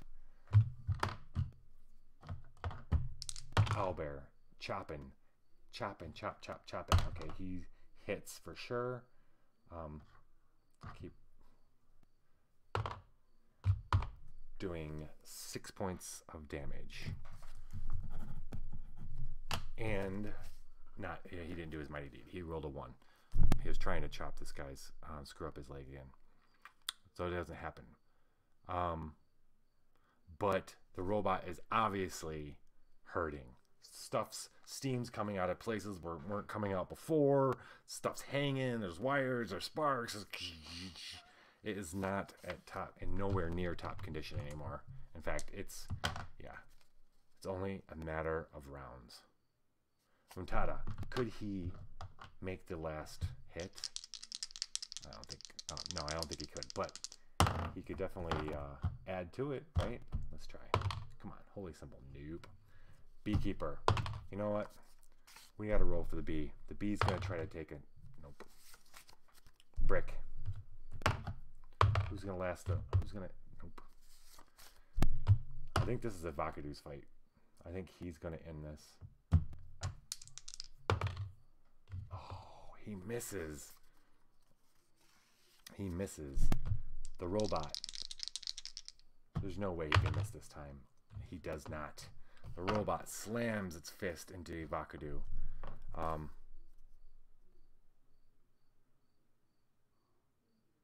Yeah. Finally. Doing 2d5 plus 5. 2, 5. Oh, wait. 2, 5, and 5. 10 points of damage.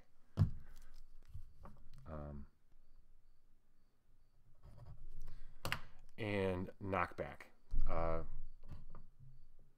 Vakadu's got to do a fort save. Yeah, a fort save. Or take more damage and get knocked back. And the fort save is plus 2. Plus 2. Oh, he doesn't. Vakadu takes a hit right in the chest. But he does not move. In fact, it stops the chest. He's now entering the stage where he's going to have action figures after this, for sure. Owlbear. Nothing. 9. Nope, he's not going to hit. Untada. Untada is going to hurt himself. Untada fumbles with his holy symbol. You trip. You trip, so you got to do a reflex save. Otherwise, he's going to fall on his butt.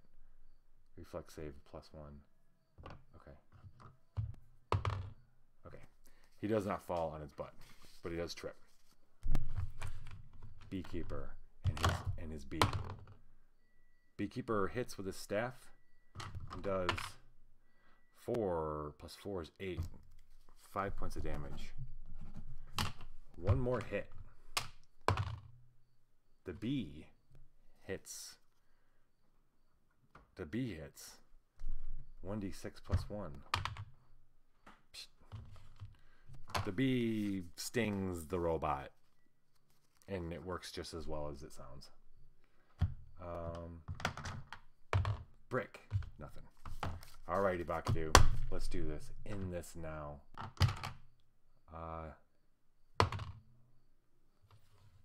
Fart. That's a 7. Well, you know what? That's a 7 plus 9, which is 16. That's a lot of luck to burn. He's not going to do that. He misses.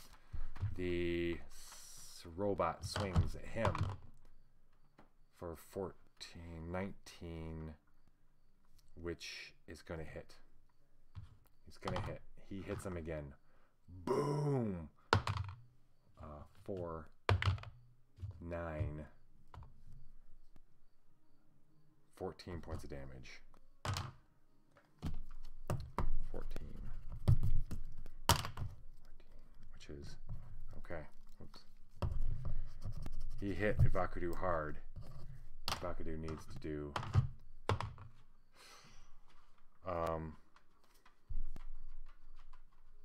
Vakadu gets hit, is knocked back, takes an additional d6 points of damage. Ooh, and you know you can't see that, but that was a 6. Vakadu, that one hurt bad. The whole crowd can see it in his face. He got hurt real bad. Owlbear takes a swing from below, hoping to bring this thing to its knees. 10 is not going to do it, buddy. Untada, can you be the one that ends this? Untada. Untada. Untada with the crit. Okay. Alright, buddy. What's he gonna roll on? He rolls on crit table. Oh, I don't have it written down for him. Come on. 0 level on all wizards. Oh, you know what? It's right here. Here we go. He's level 4. 1d10 on 3. 1d10 on 3. 1d10 on 3. Where's my neighborhood? Friendly neighborhood 1d10. Okay. Here we go. 2. Attack sweeps foe off his feet. Next round, the enemy is prone. Okay. Let's see what kind of damage he's going to do. He's doing 1d10 plus 1.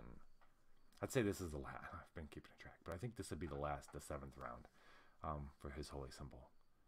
He does 1d10 plus 1 plus his strength, which is nothing. Not very strong. Roll good, roll good, roll good. Okay, so he hits really hard with his holy symbol. There's a flash of divine light. There's no damage done, but the robot stumbles and falls to its knees.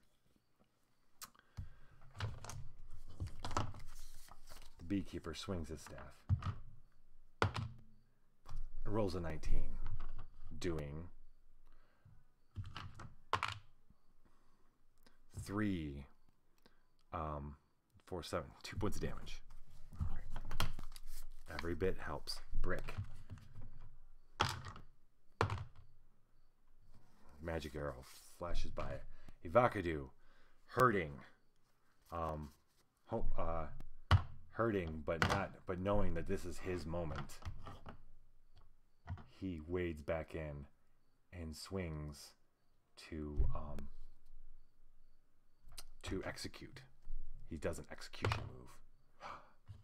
Rolls 18. It's a 24. He yeah.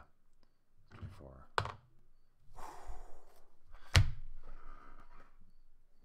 Untada's holy symbol hits this thing. Flash of divine light. It falls to its knees. Ivakadu walks up and just cuts off its head.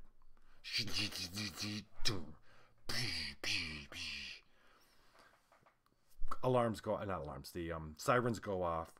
The party has won the room. Crowd goes crazy. Cats and dogs living together. It's mass hysteria. That was awesome. Yes, that was awesome. That was fun. So, there's a cool chest. If anybody's watching, y'all are watching. There's 3 chests up here at the end of this for these guys, and they've got to choose one of them. Each one has a painted silhouette and a word. There's one that has a hunter, and it says, it says choose. They can only choose one. One has a hunter on it, one has a warrior on it, and one has a cleric on it, man kneeling in prayer. Which chest should they pick? I'll give you a minute to think about it.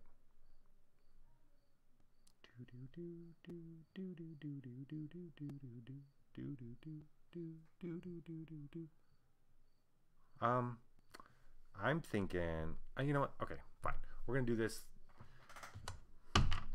the old-fashioned way.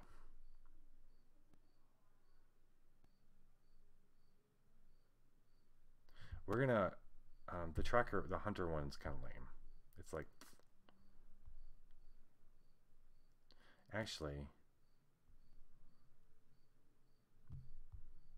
fine.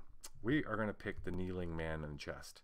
They open up that chest and they're going to get 10,000 gold, 3 scrolls, which can heal 1 hit die if read by a cleric. Oh, that's cool. We'll keep that. And a magical +2 flail known as Blessed to Kill. Looks like Untada just got himself a brand new weapon. If he can use flails, that is, clerics use the weapons of their gods. And his god is Amontour, Dagger, mace, sling, staff, sword.